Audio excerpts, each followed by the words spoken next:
In South Africa, my name is Eben Janssen. The show is live and broadcast from our studios here in Auckland Park. We're also streaming live on YouTube right now with the whole show available on our YouTube channel all of the time. Well, jetzt sagt man guten Morgen. Deutschland sind Weltmeister schon wieder. Germany, of course, are the world champions again. But we'll also look at the scourge of fake police. It seems to be on the rise here in South Africa. And we'll get an update from the Farlam Commission in Pretoria. But first, Anine gives us the headlines.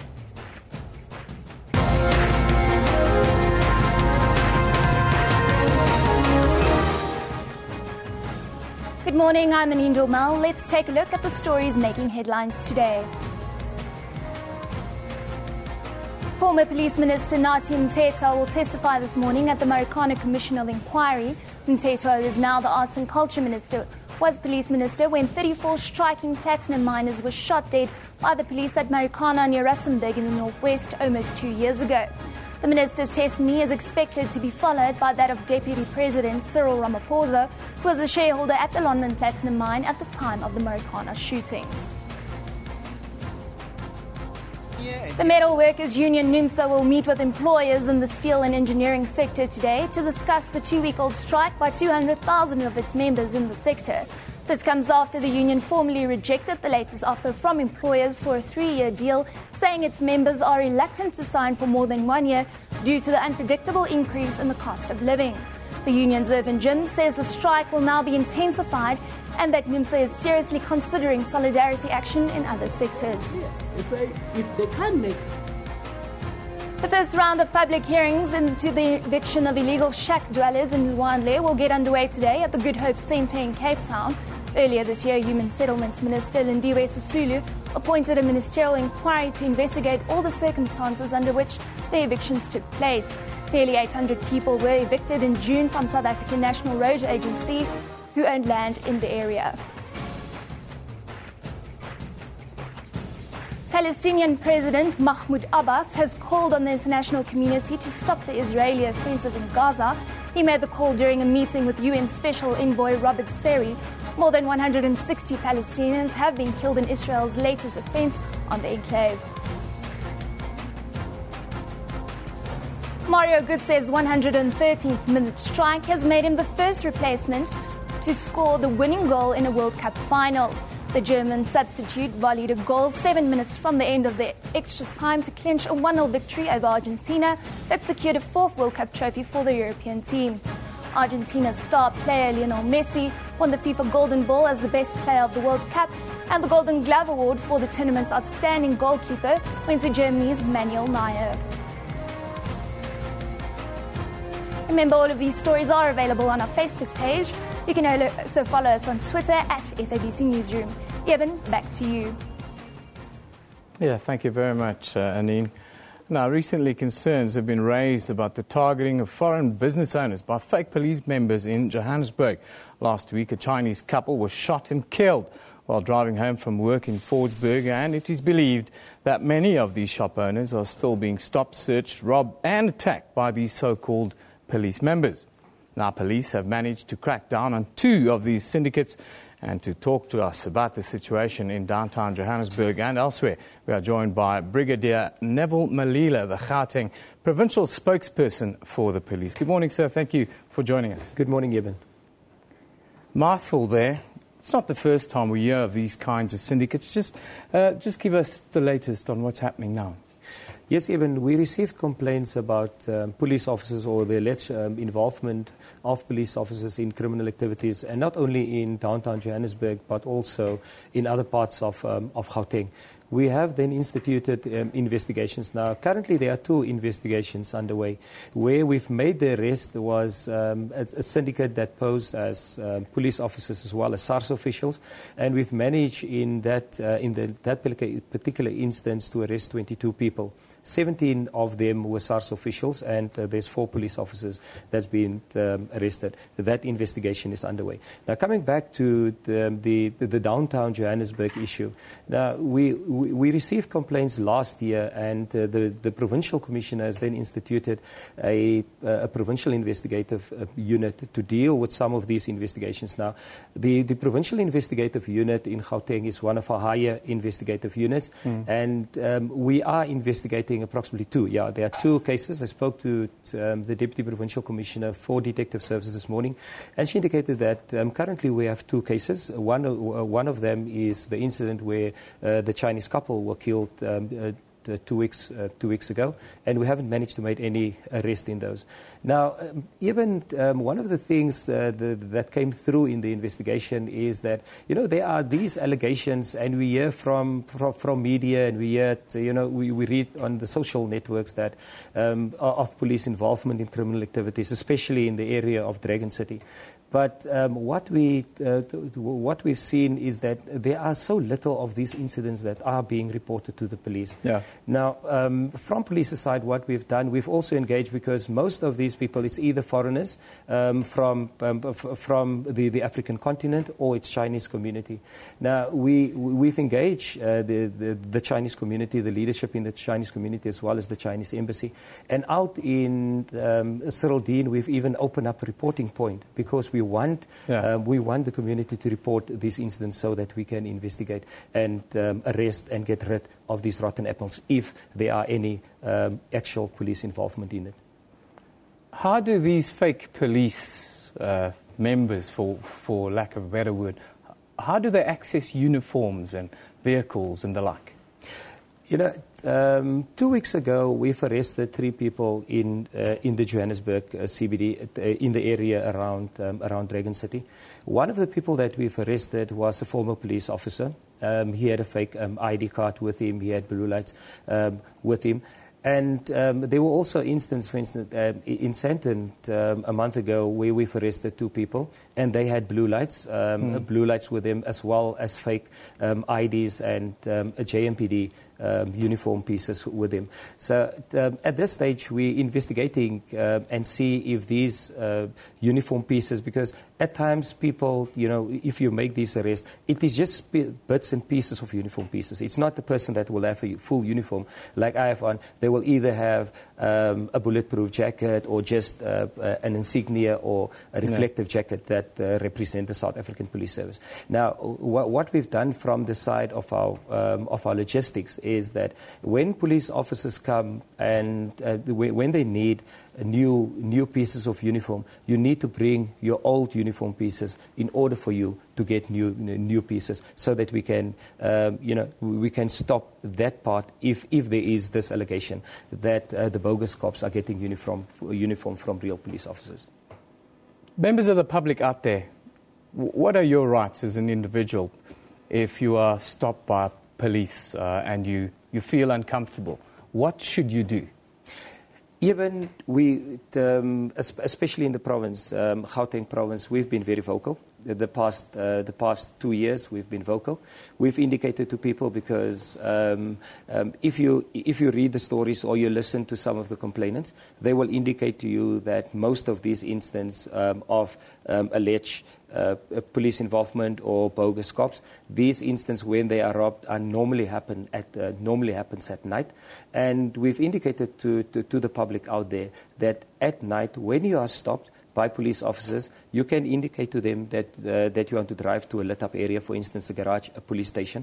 You can even contact our 10111 numbers and indicate that you feel uncomfortable, and police officers will accompany you to a safe area to do the search, or to request whatever the reason was for them stopping you.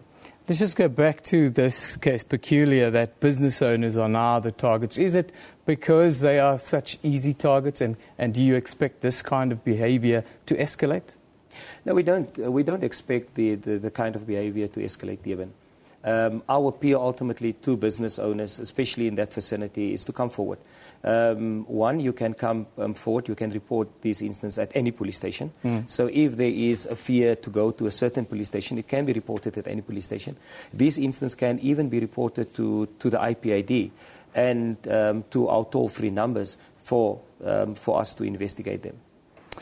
And is there any information that you've gathered on these syndicates that the public should be aware of, and how do they get involved? Our appeal ultimately, first, as I've indicated to you, is to the public to come out and report. We have also picked up that there are some of these incidents where bribery, where alleged bribery take place. So our appeal to the public is not to offer any bribes, not to offer any money to police officers. When they're out there, first of all, is to look at the name tags of police officers. Every police officer is supposed to have a name tag. Also to take registration numbers, make full descriptions of these vehicles, and report those instances to us. Because if you have a name tag, if you have a description of the vehicle, like a registration number, it is easy for us, to go back and investigate and retrieve which vehicle were at the scene. Because all our vehicles are fitted with AVL tracking systems. Well, Brigadier, thank you for giving us a little bit of an insight into the scourge that's on the rise. Thank you for joining us this morning. That's Brigadier Neville Malilo, who's the spokesperson for Gauteng Police. We move on. Arts and culture, and former Police Minister Nathi Mthethwa is scheduled to testify at the Farlam Commission of Inquiry in Pretoria today and tomorrow. Mthethwa was police boss when 34 people, mostly striking Lonmin mine workers, were shot dead. 70 other striking workers were wounded and 250 were arrested on August 16, 2012 at the company's platinum mining operations in Marikana near Rustenburg in the northwest. Police were apparently trying to disarm and disperse striking miners. Mthethwa is expected to be followed by Deputy President Cyril Ramaphosa, but his date has been changed to the 29th of this month. Now, for the latest, we cross to Nozintombi Mia, who's at the Farlam Commission. Good morning, Nozintombi. Thanks for joining us. Good morning, Evan. The head of Evidence Leaders, Jeff Badlender, SC, confirmed that the minister will start testifying today. Has he arrived yet? Well, definitely, former Police Minister Nathi Mthethwa will definitely be testifying today. In fact, he arrived about an hour ago, escorted by VIP security detail. Not long after, about 30 minutes later, the current Minister of Police, Mr. Nkosinathi Nhleko, himself arrived. He was also quite escorted by quite a large contingent of police. So we're taking it that he's here, he's attending this particular proceedings, probably over the next few days, just to keep a very close eye on some of the information that will be coming out of the current Minister of Arts and Culture, Mr. Nathi Mthethwa's testimony today. Do we expect the former minister to come under heavy fire in the dock today, Ntombi? He certainly will be under quite a bit of pressure to explain exactly what prompted police to use live ammunition to quell the strike that happened on the 16th of August. You will remember that the week leading up to that particular violent encounter between the police and the striking miners had been characterized by use of non-lethal force, by the use of water cannons, by the use of rubber bullets. But police themselves and their evidence have suggested that the use of non-lethal force did not dissuade the miners from striking. Therefore, they felt the need. The next step was for them to use lethal force. But the question is, who prompted police to use lethal force? Was it the email that was sent through by the current Deputy President, Cyril Ramaphosa, or was it on the orders of former Police Minister Nathi Mthethwa? It really will come out today when he's led in his evidence by by SAPS police lawyers at the moment. Of course, police brutality will very much be a discussion point today, but another point, I suppose, would be police capacity and capability of handling this very volatile situation at that time in Marikana would be a serious line of questioning, one would think. Well, you certainly will remember that the police themselves had said in various statements and various testimonies that we've had from some of the top police leaders there that were on the ground that technology was a problem. They were unable to communicate effectively with each other. They did not have enough resources. They were understaffed. They were outmanned, really. And to a certain extent, it could possibly have prompted them using lethal force to try and once and for all get the the strike under control. So definitely the police's use of lethal force, the fact that they were understaffed, they were undermanned, and seemed completely unprepared to deal with the level of strike, the level of anger from the miners. That is certainly going to be a key, crucial issue that will be coming out of former Minister Nathi Mthethwa's testimony today. Just looking back, Ntombi, of course, last time around, Mr. X was testifying. He was the darling of the media, as it were. Has he finished, or are we likely to see Mr. X again? Well, what we know that during the course of this week, Mr. X will come back on the stand to continue off with his cross-examination under evidence leader Jeffrey Budlander. On the main, he's finished giving us his testimony of the events that led up to the 16th, and he's now facing cross-examination from the evidence leaders. You will remember that Jeffrey Budlander made one of the biggest statements of the past 2 weeks about how Mr. X was actually a foot soldier and bolstered his own self-esteem and his own worth in the entire proceedings to make him seem as though he was one of the generals. And this was a comment that Mr. X was unable to handle, because you will then remember he complained of a headache, and he then said that he had a family a bereavement, and he asked for several postponements. So it has been quite a comedy of errors when it comes to Mr. X and his particular cross-examination. So we certainly will be keeping a very close eye on his cross-examination during the course of this week to see whether or not there'll be any more tricks that he has up his sleeves,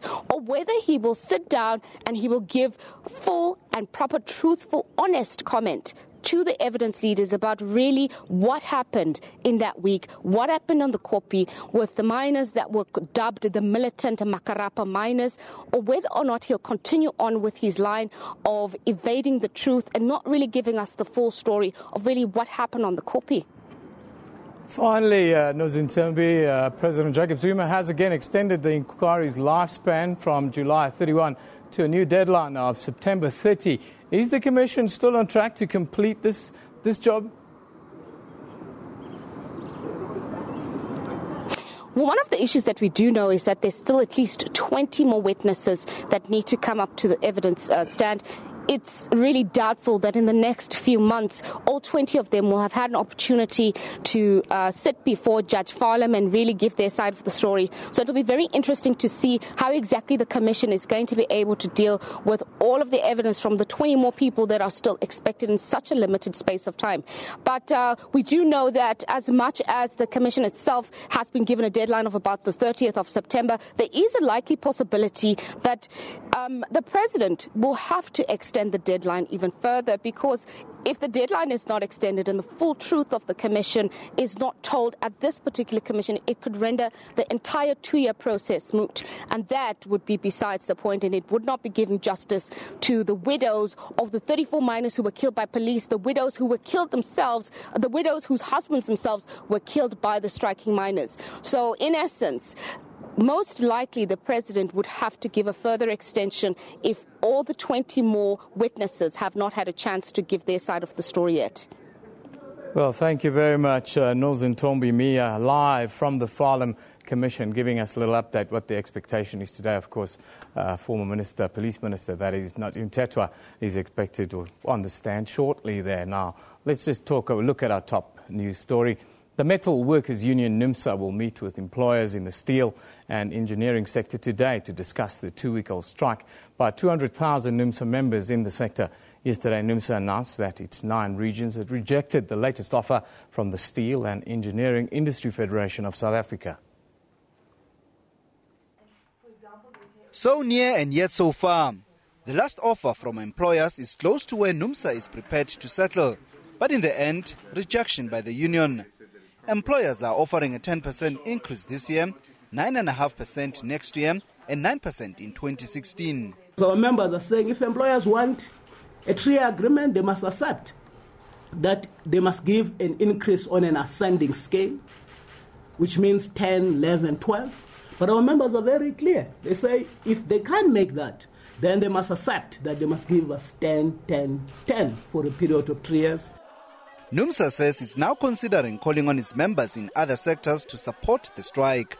Should the employers continue with their reckless shenanigans and unreasonable demand, we might be left with no option but to call for targeted solidarity action in all our sectors.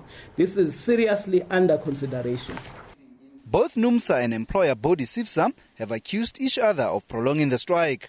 SABC has threatened to withdraw its last offer if rejected by NUMSA. Luta Motlogelwa, SABC News, Johannesburg. Well, let's take a look at what you're talking about on social media at SABC Newsroom. That's where we live. That's where you can interact with us, send us pictures, comments and opinions like this one from Veroni. How come the strikers have so much energy in the streets but not at work? Cheeky, cheeky. Jan de Lange says NUMSA strike continues indefinitely. No deal. Employers are refusing to budge on key demands. Wendy Nyani says, hey, active members of the NUMSA strike, no need to behave like barbarians, man. Smashing car windows and all. Hashtag unnecessary violence, says Wendy. Chacha says NUMSA should be prosecuted for high treason for undermining the South African economy in the face of high unemployment. They would argue the exact opposite of that. Skumbuzo Skosana says NUMSA strike. Is it just me or the strike will be over by Wednesday? 10% looks like they've agreed in principle. I think not. It looks like it might be a little bit longer in the offing, this strike. Seems the country's laid low by strikes this year. Let's take a look at the front pages of the world now. In the United States, papers are reporting on the situation in Gaza, where Israel may step up their military assault this week. In Latin America, you can see Lionel Messi on the front pages after their loss against Germany in the World Cup final. While papers in Europe are reporting on the celebrations held in Germany after they became the new world champions. Weltmeister Deutschland. Well, this week, South Africans will remember Tata Nelson Mandela as the country gets ready to celebrate Mandela Day on the 18th of July. Earlier this year, the themes for Nelson Mandela International Day were named as food security, education, literacy and shelter. This year will be the first time the day will be commemorated since Mandela's death in December.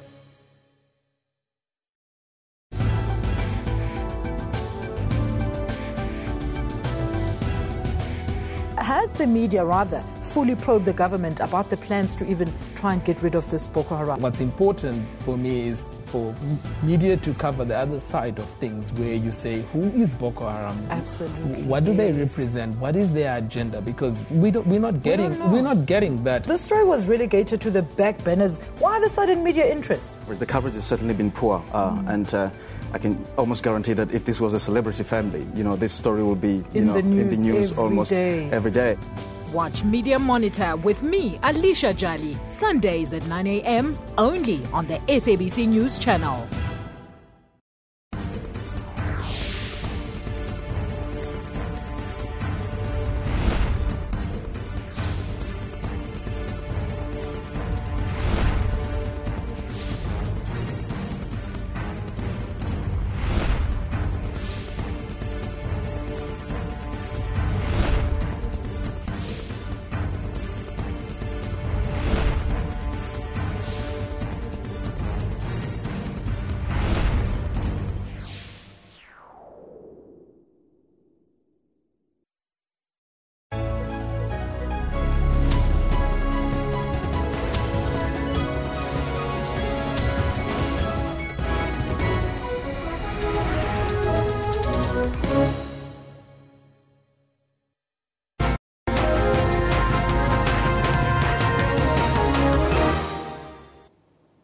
Welcome back. This is Newsroom on SABC News. Public hearings into last month's eviction of illegal shack dwellers in Lwandle in Cape Town starts today at the Good Hope Sub-Council building. A total of 849 families were removed from land owned by Sanral on the 2nd and 3rd of June. Some of their shacks were demolished while others were set alight. The second round of hearings for some of the affected people to testify before the inquiry will be held at a venue convenient for them. Human Settlements Minister Lwandle Sisulu would then be presented with the findings and recommendations. Well, we are joined now by a reporter in Cape Town, Lwandle, who's on the line. Very good morning, Lwandle. A very good morning to you, Evan. First day of the public hearings, what are the expectations? Well, as far as we know, Evan, today we will hear from the organizations or the entities that were directly involved in the evictions. Those will include the Sheriff of the High Court, the City of Cape Town, the two departments of human settlements, that will be provincial and national. And really what we're expecting to hear today is a lot of history around the people of Lwandle. When was the first time they moved there? Have they ever been told that they are illegally occupying that land as it belongs to SANRAL? Were there ever any evictions before, and so on? But also at the same time, Urban, we're expecting to hear a lot around the legal framework of mass evictions, because a lot of people are saying that a lot of laws were broken here in the Lwandle situation where people were evicted right in the middle of winter with nowhere to go. They weren't given any alternative. They then had to move to a hall where they were living with more than 700 other people. So today, a lot of focus on the organizations and the entities that were directly involved, and a lot of history and a lot of legal talk we're expecting here this morning. The second round of hearings will then focus on the people that were directly affected. Those are the people that were living on the SANRAL-owned land. Those are the people that could have been injured while they were having clashes with police. Those are the people that lost a lot of their possessions. Those are the people that were moved into that hall and they lived with other families, with their little ones, with no food and no clothing and so on. So as you rightfully said, Urban, that will be at a place that is conducive to all those people. We are not sure as we stand now where that will take place, but the Minister of Human Settlement has said that these hearings will be very much transparent. Whoever wants to take part or whoever wants to sit in on them can do that. As we understand it now, Evan, there are some people that are still living at the community hall. There was an agreement between the Human Settlements Department, City of Cape Town and SANRAL that these people be moved back to that land where they were evicted from for a period of about 8 months while they work on a solution to the problem. The City of Cape Town will then provide those quick shacks where they can erect and move back into. But at this stage, we understand that only about 200 of those shacks have been delivered there, and that there are some other people that are still living in the community core, and the number keeps on changing. We're not sure if these are now the Lwandle people or there are other people that are taking advantage of the situation. So that's what we're expecting from the hearings here this morning, Evan. But as it stands, there are some people that are living in a community hall. Well, Nomawethu, thank you very much for that update. Comprehensive, of course, public hearings into last month's eviction of illegal shack dwellers in Lwandle, just outside of Cape Town, really, will start today at the Good Sub-Council building there. Nomawethu will keep you updated throughout the day as to what's happening there. It's a very emotive story back here in South Africa. Let's now quickly take another look at what you're talking about this morning. It's Monday morning. I'm sure it's World Cup. There we go. Kevin McHale. Well done, Germany. Much deserved. World Cup final, says Max Anderson. Congrats to the German team for winning the World Cup today at the World Cup. I'm sad for Argentina, but it was a great game. And there's a picture. Well, I think that's an official Brazil picture. World Cup final. And there you have the Mannschaft. We've lost it. We've lost it, unfortunately. Have we lost it? Is it back? Die Mannschaft. Brazil has Neymar, Argentina has Messi, Portugal has Ronaldo, but Germany has a team. That sort of encapsulates the entire World Cup. There you have an incident. Manuel Neuer, of course, was involved in that incident where, well, it was a call for a penalty, really. Yes, Germany, you win, but this really did not happen. And there you have Bastian Schweinsteiger, Of course, he's consoling Leo Messi after that man. Let's just take a look what's happening on our Facebook page. Of course, our Facebook, always all the latest news on there. We're always updated. Today, you will see there that the Athlone Magistrates Court in Cape Town will hear closing arguments in the bail application of a Zimbabwean man accused of killing a man and eating his heart. The trial of former Blue Bulls rugby player Bindile Nchongwana is accused of killing 4 people with an axe. He's also expected to resume. And you can also read more on the search operation at the old Soweto Power Station building, which collapsed last month. That could resume later this week. You can find all of those stories and more on our Newsroom Facebook page. We'll be back with more after a short break.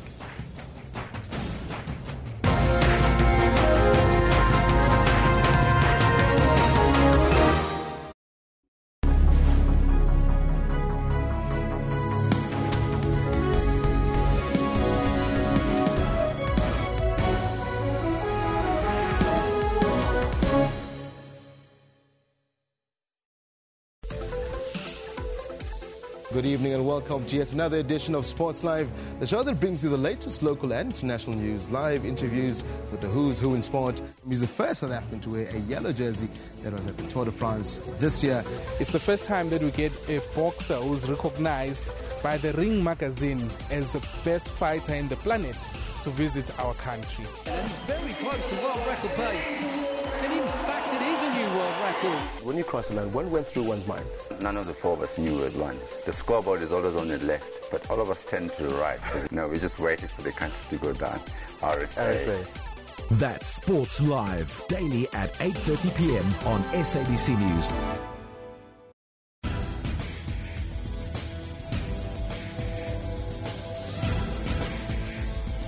Technology is all around us and is improving lives across Africa, like how young Nigerians are connecting to the internet.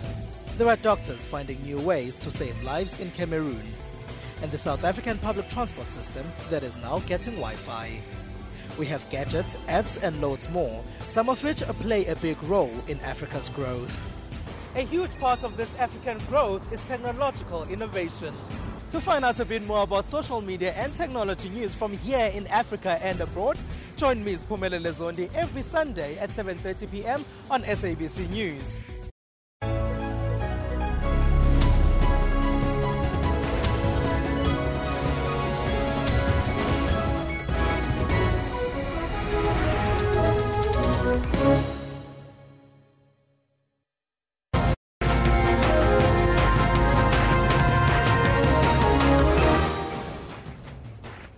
Welcome back. You're watching Newsroom on SABC News. Let's have a look at the news making headlines today.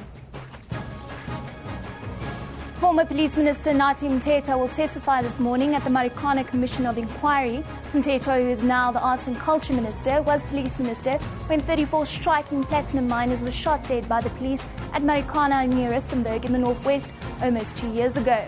The minister's testimony is expected to be followed by that of Deputy President Cyril Ramaphosa, who was a shareholder at the Lwandle platinum mine at the time of the Marikana shootings. The Metal Workers Union NUMSA will meet with employers in the steel and engineering sector today to discuss the 2-week-old strike by 200,000 of its members in the sector.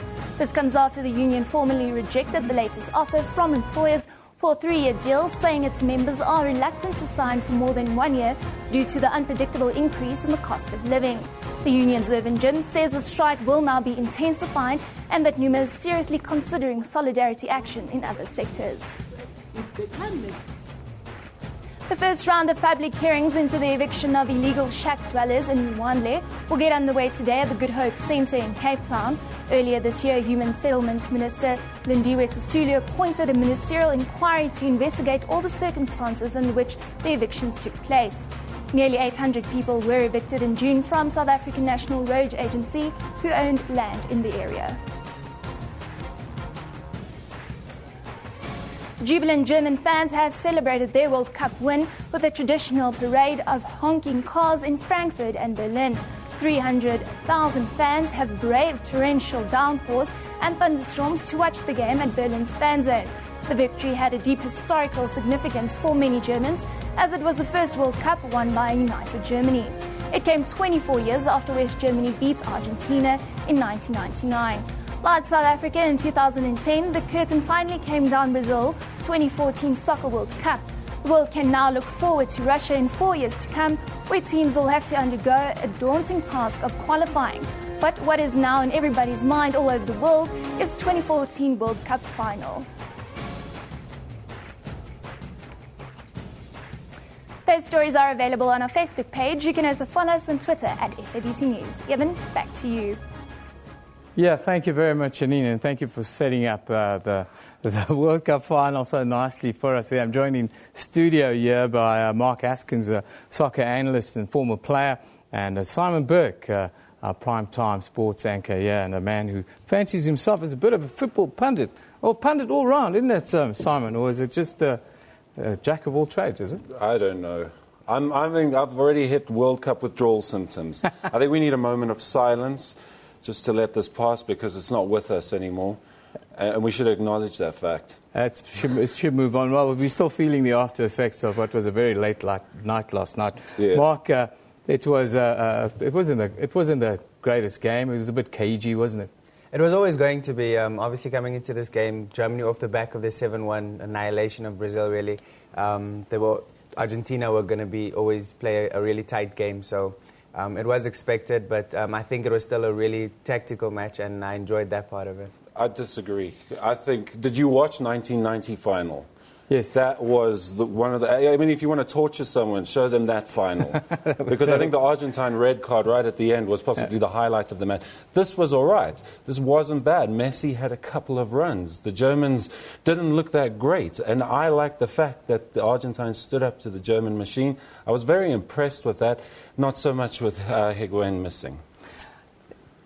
The Argentinian side, they played a very defensive orientated game throughout the whole tournament. It worked for them. They were defensively very good, and the Germans were probably the best attacking team at the World Cup. I think when you say they played a defensive game, I think they played to their limitations. They knew that they didn't have enough personnel in all areas, so they played to their limitations, and I think that's why they did so well. They knew they had weaknesses, but they played to their strengths. So they knew they had to be solid in defense, and then they had the likes of Messi going forward, and that made the difference for them. So what I really liked about Argentina is that they knew they had restrictions, and they overcame them by playing to their limitations. Leo Messi, the big turning point. Of course, this was going to be the crowning moment. If FIFA had their way, he would have won last night, and they would kick Diego Maradona out as the best player of all time. But that didn't happen. Leo Messi will today wake up and think about what could have been. Yeah, no, times have changed. I mean, Maradona carrying an entire team in '86. You're not really going to see the likes of that anymore. Messi's an amazing player, an accomplished player. Don't take anything away from the fact that he's got 4 Ballon d'Ors to his name.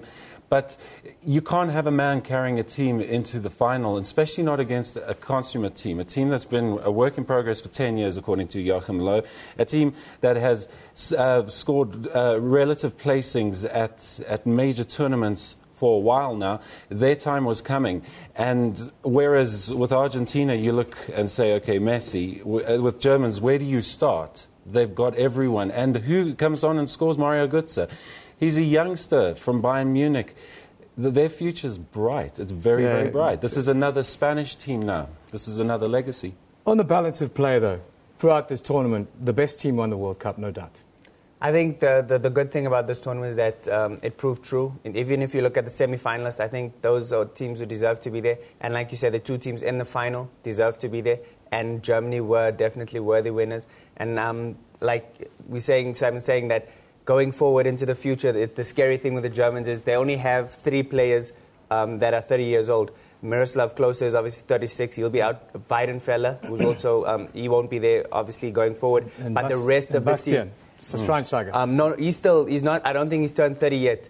But I think he's around 29. But Philip Lahm is 30. He just turned 30. But he can carry on for a while. But like we're saying, this team going forward is still going to be really solid, competing in the 2016 Euros and the next World Cup. They're going to be the team to beat again. And an interesting point that we have to note, coming from Africa, which are the teams that gave them the most trouble in their run-up to this fourth star that they earned?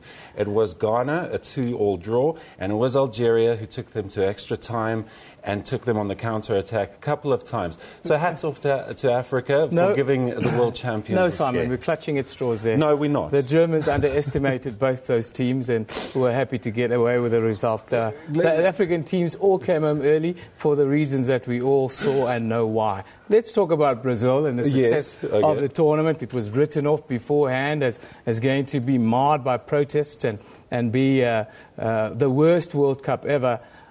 It actually has been quite a nice World Cup. It looked like a lot of people enjoyed it and had a good trip there. Well, I think you're just going to have to put the socio-economic factors aside because they're always going to be there. But yeah, they put on a great show, and I think all the supporters were happy, and it looked like it was full stadiums and a great atmosphere. And that's just the kind of product that FIFA wants to sell to the world. And Brazil did a good job. So Sepp Blatter was very, very happy sitting there in the president's box right next to the Brazilian president, beaming because they're making loads and loads of money. Did you see he took Mesut Ozil's jersey afterwards like a fan? I thought, you didn't play. You can't swap jerseys with a player. But anyhow, the golden ball. Leo Messi got the golden ball. It is a contentious one. I'm not sure that he did enough to get it. He did have a good tournament, but I think there were probably better players. A player for me that nobody's really put in the reckoning for the Golden Ball, I believe that Manuel Neuer should have gotten it. It's hard to say that, and people. He got the glove though. He got the glove, but people, because Germany did so well as a team, his performances have been overshadowed at times. But Manuel Neuer for me was a rock in the goal for them. If you look at the game against France. Even in the semi-final, even though they walloped Brazil, if you look at the opening minutes of the second half, he made some stupendous saves. And so Manuel Neuer's performances have been overshadowed by the team's performance. But I believe Manuel Neuer was, for me, the best player at this tournament. Arjen Robben may be a close second. Arjen Robben is the guy I wanted you to ask you about. I thought that he was probably, as an attacking force, the best at the World Cup. Yeah, he was. I mean, grudgingly so. The fact that he dives so much, I can't live with that. I can't abide by that. But yes, and if you watch him for Bayern Munich, that's exactly how he plays. The Dutch let him play like that. That's the key when you've got a great player, is to allow them the space to do what they do. And he did that, and they went all the way. And they could have gone further, but they beat the hosts in the third, fourth place match, and that's all you can ask of them, really. With the Arjen Robben thing and the diving, that for me doesn't sit well with me always, because people always comment on the good players when they're diving and say they cheat and whatever the case may be. We look at a guy like Neymar now, who missed the last 2 games of the World Cup because of a terrible tackle on him. If he dived there, if he went down earlier, maybe he would have played the last 2 games. So sometimes these guys are protecting themselves as well, and people don't look at the guys who are kicking them to bits as cheats. But when they dive, they're seen as cheats, and I feel that's a bit unfair. There are a lot of players that don't go down, and that's where a guy like Messi is exemplary. He always tries to stay on his feet. And isn't that the message that we should send to young people, that unethical behavior should not be tolerated, not just in football, but in life? So that if the diving's unethical, we should look at the tackling that they endure as unethical as well. If you look at some of the... then we might as well just not go onto the field. No. As a footballer, I promise you, it's you neither for here nor diving. there. You want the guys to dive. I'm not for diving. If you look at what's his name, Oscar would have gotten a penalty if he didn't go down that easily. So in those kind of cases, it's wrong. I'm not condoning it, but at the same time, we can't be too hard on them, because sometimes they are just protecting themselves. If you look at literally, Neymar was taken out of the tournament by a terrible tackle. He normally goes down much easier. It was a knee in the back. It was 50-50, really. I mean, it wasn't like there was intent or anything. No, well, I mean, okay, so case in point, Manuel Neuer, we've all agreed he was an amazing player at this tournament, but he had the Harold Schumacher incident, the 82 incident where Harold Schumacher took out the French defender. That's what happened in this match. Neuer took out Higuain. But both players were contesting the ball, but it was an incredibly nasty incident. But it shows that's what happens when a player doesn't protect themselves, when they're not thinking about that first. They just go straight into the play. Manuel Neuer took him flat out. So, yeah, you've got a point there, I suppose. But the fact of the matter is, They do dive because they know they can get a penalty. And Iron Robben against Mexico, that was a swan dive of note. I saw a training video of kids playing football. All the kids are diving on the training field. It's an epidemic. Unfortunately, I've noticed that as well. It's an unfortunate part of the game, but it goes both ways, and that's what people don't always realize. That sometimes, I mean, these guys, their careers could be ended by some of the tackles. They don't dive to save themselves from a broken leg. Iron Robben doesn't dive to save his legs. He dives to get penalties. And I guess that's why we have refs, and that's why the refs maybe need to improve as well. But it's always going to be a difficult call. I think video analysis. If you see an incident happening like that, they should take it upstairs to a fourth official, as in rugby, and then you go and spot, and then you say, right. Because at the moment, these guys know if we do a nice swan dive in the penalty area, we'll get a penalty, and we'll go ahead. Boom, done. Well, gentlemen, thank you for joining us this morning. It sort of deteriorated to a discussion around diving. Mark, thanks for joining us. And Simon Burke, as always, nice to have you with us. Yes, they dive too much in football, and it's not something that we want to see, especially if you have young children who are diving on the practice field every night. Not good. Brazil's World Cup has ended with some consolation for the home fans. They appeared to forget the 7-1 humiliation in the semi-final and celebrated when Germany scored the winning goal to stop Brazilian arch-rivals Argentina from lifting the sport's most prized trophy. About 100,000 Argentines arrived in the Rio final for a sea of blue and white dominated the fan fest on Rio's Copacabana beach. But Argentina's confidence off the pitch was matched by Germany's skill and composure on it. For many, it will be a long drive back to Buenos Aires today. Meanwhile, jubilant German fans have celebrated their World Cup win with a traditional parade of honking cars in Frankfurt and Berlin. 300,000 fans have braved torrential downpours and thunderstorms to watch the game at Berlin's fan zone. The victory had a deep historical significance for many Germans, as it was the first World Cup won by a united Germany. It came 24 years after West Germany beat Argentina in 1990. And Brazilian President Dilma Rousseff handed over the reins to the next World Cup host, Russian President Vladimir Putin. In front of FIFA President Sepp Blatter, Rousseff gave Putin, whose Russia hosts the 2018 World Cup, an official signed certificate signifying the passing from one World Cup to another. Your message is a message also to the world, because your World Cup, FIFA's World Cup in Brazil, had a very special message to give. It was a message of get-together, connecting people, the message of peace and anti-racism and anti-discrimination. Well, it's been a social media World Cup, really. And to have a look at what's been happening, well, on sites for the past 24 hours, it's been totally crazy. Some of the biggest World Cup trends on these sites. We're joined by media specialist and Rio Africa Managing Director Tonya Kuri. Tonya, time for us to put the World Cup to bed, really. Thank you for being here. Isn't that tragic?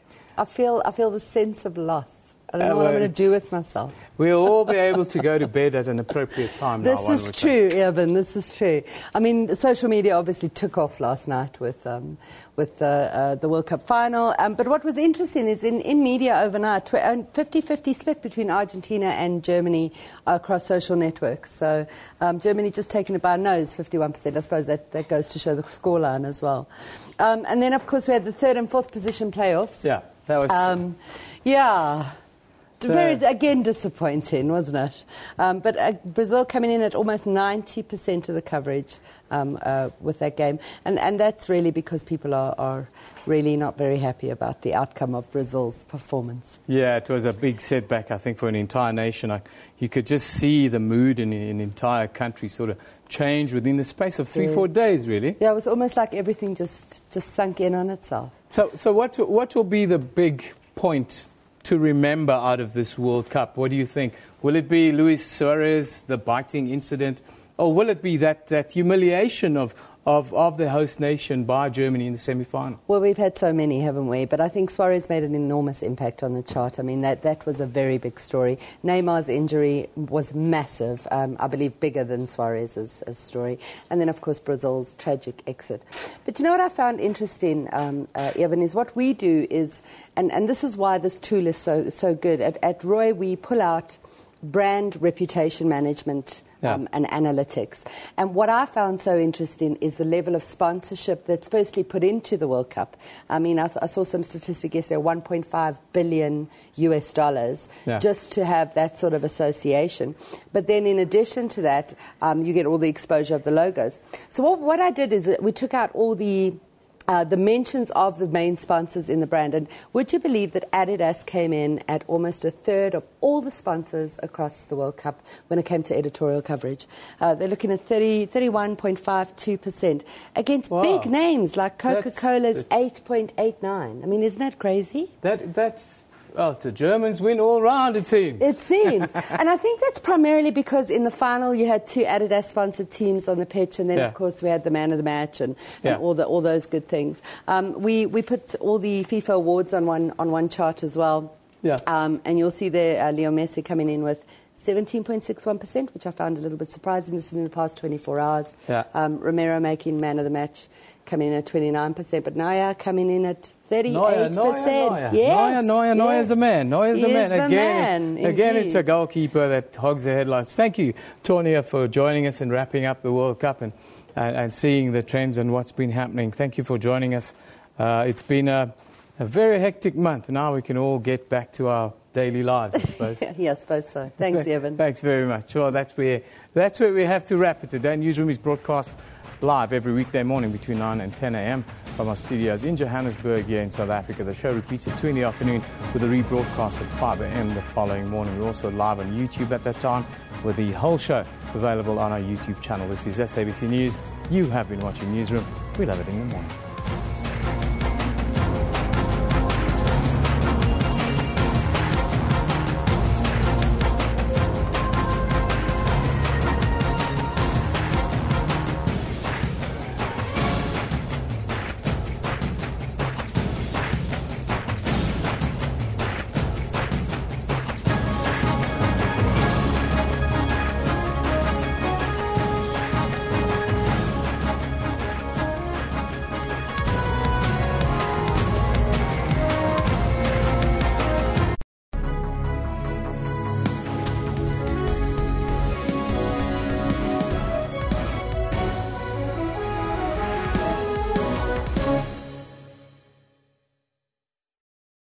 I once saw a flower blossom through 27 prison bars of yesterday's unjust flames. I felt an old woman's anticipation for the country's first open elections. And I heard the loud celebrations of that flower's historic inauguration. I was there when Unity sang of how the Springbok never held anything back. And we saw a first-time band of 11 men, Shibobo possibility throughout the land. At the foot of Africa, time remembers how truth can reconcile a people. We carved our name into space, and on the world stage, our art stood united. When we blow that vuvuzela, the whole world goes into a trance. And even in that tearful hour of the flower's separation, we are a people who see the music and hear the flowers dance. SABC, sharing 20 years of inspiration. The Swaziland Tourism Authority invited Kaleidoscope on a media tour of what has become known as the Little Switzerland of Africa, the Kingdom of Swaziland. The Mantanga Waterfall is one of Swaziland's best known and most accessible waterfalls, as it can be seen within 50 meters. That's Kaleidoscope, Sundays 5:30 p.m. on SABC News.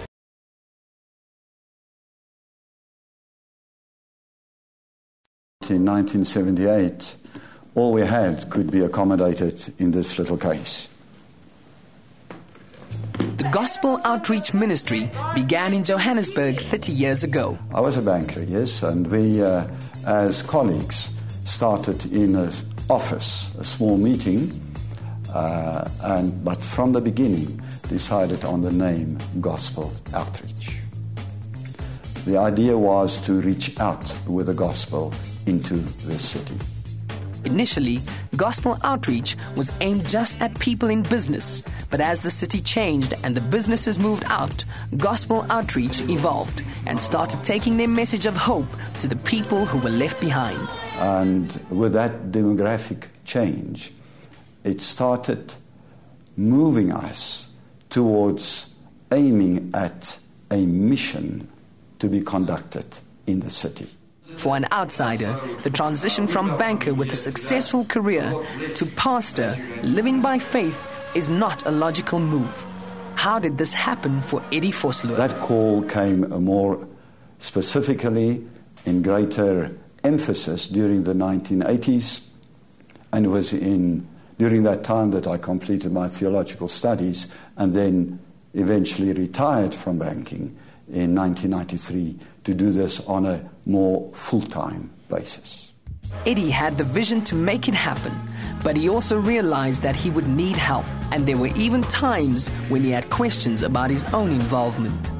It was during 1996 that I asked the Lord, please to raise up someone who could take over the ministry from me, because I was certainly not getting very much younger anymore. At the end of 1996, Trevor Vosloo, Eddie's son, quit his own job as a banker and joined the ministry full-time. I felt the call of the Lord on my life in 1993, although I only went into full-time ministry here in 1996. I think that is one of the greatest experiences that any father can have, that he has his son working together with him. With the father and son duo dedicated to gospel outreach, they have seen its influence and its work develop and take on a new meaning. Pastor Hector Machumanza has been with gospel outreach since 1997 and works closely with the evangelizing part of the mission, as well as reaching out to children. Yes, I've been involved with the preaching in this ministry. Yes, I also preach in the school. There is a high school that I preach in on Monday, and also I'm part of the evangelism team that goes out to evangelize on Sunday, and we also do it on Tuesday and also on Thursday. Children form a large part of the work done by gospel outreach. Parents are too poor to get them to a school. So we raise up sponsorship for these children and place them in a school. It is important to win them at this stage. You win them at this stage while they are still young. You save them from a lot of things. And there are more chances for a child to come to know the Lord while he or she is young compared to an adult. These children cannot get to school, so we can have times where there's a child that has not been missed 2-3 years of schooling, because there is no government school in the city, so therefore there is no free education for them in the city. But children are not the only focus. Gospel outreach runs many other programs. One of our aims is to try to create employment for those that are unemployed. It's a small scheme. Still, I think it's only got 4 or 5 ladies in it. Still, it's in its infant stages, but we teach them a handcraft. Then from that, we try to generate orders and sales for them. And we minister within the different abandoned buildings in Johannesburg. And one of the effective ways that we have found to go into the building is with food. So it is a way that opens doors for us into places otherwise we could not have taken it. And we've also found that through this means we've been able to present the gospel to people in Johannesburg City who have never even heard of Jesus Christ, let alone that he died for them. We also work at the same time on a farm out in Aikenhof Way, where there's a lady from our ministry that runs a bus company and brings the children in, and we feed them, and we also start teaching them the Bible and about Jesus Christ at that time. Then have, from our Bible college, many people from Africa, across Africa, come into our Bible colleges and find the call of the Lord on their life, and they go back to their own countries now preaching the gospel. Pastor Trevor identifies 3 main reasons why gospel outreach does the work it does. Number one, we believe it is the will of the Lord that we do that, and that He's led us to go out into the city. Secondly, there is a great need. The third reason is we are not a church that is formally structured. We are structured as a mission with an objective to bring and win Joburg for Jesus. And that is our aim. And our name is Gospel Outreach, and it's to go out with the gospel. The Word of God says, don't sit and wait for the sinner to come. It says, go out into all the world and preach the gospel.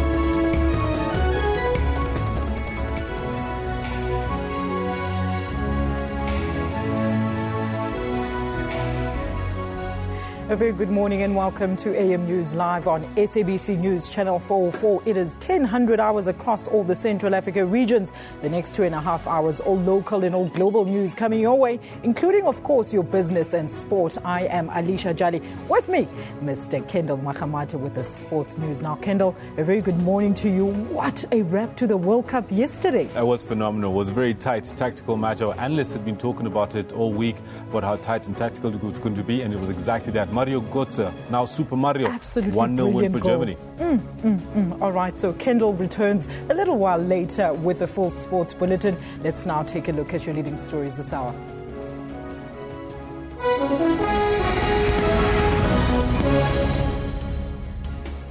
In our top stories, former police minister Nathi Mthethwa is testifying at the Marikana Commission of Inquiry. NUMSA to meet with employers in the steel and engineering sector today to discuss the